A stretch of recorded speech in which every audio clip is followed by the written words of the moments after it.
लाखो रुपये उत्पन्न असलेल्या गोरेगाव बस स्थानकात प्रसाधनगृहाची दुरावस्था। विजेची सुविधा नसल्याने रात्रीच्या अंधारात प्रवासी वर्गाची गैरसोय।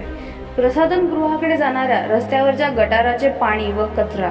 किमान 11 ते 12 हजार प्रवासी वर्गाची रेलचेल असलेले बस स्थानकात नियोजन शून्य कारभार। मानगाव तालुक्यातील गोरेगाव बस स्थानक हे मुख्य ठिकाण असून या ठिकाणी दापोली, मंडणगड, मुंबई, पुणे, मसला, श्रीवर्धन, महाड व आजूबाजूच्या परिसरात जाणाऱ्या बसेस 132 फेऱ्या व येणाऱ्या बसेस 147 फेऱ्या म्हणजेच किमान 11,000 ते 12,000 प्रवासी प्रवास करतात व या ठिकाणी थांबा घेतात। तसेच गोरेगाव शहरात महाविद्यालय वगळता एकूण 9 शाळांमधील 1900 पेक्षा जास्त विद्यार्थी शिक्षणानिमित्त ये-जा करतात व थांबा घेतात। या विद्यार्थ्यांच्या मासिक पासेस मधून एसटी महामंडळाचे लाखो रुपये उत्पन्न निर्माण होते। मात्र असे असताना या ठिकाणी प्रसाधनगृहाची सोय नियोजन शून्य कारभार दिसून येत आहे। लाईट नाही, पाणी असून नसल्यासारखं, स्वच्छता नाही, रस्त्यावर अमाप कचरा कुंडीमुळे रस्त्यावरचा कचरा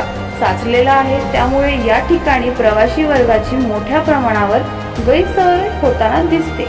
प्रसाधनगृहात पाऊल टाकू शकत नाही, अशक्य प्रकाराची दुर्गंधी आहे।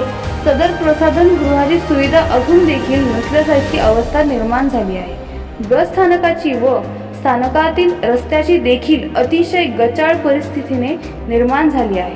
मग अशा मुख्य ठिकाणी असलेल्या या बस स्थानकात हजारो प्रवासी प्रवास करीत असताना या ठिकाणी महिला वर्ग कसा बरं या प्रसाधनगृहाचा वापर करणार?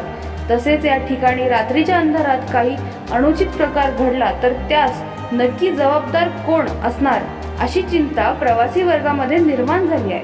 ब्युरो रिपोर्ट, रायगड तक।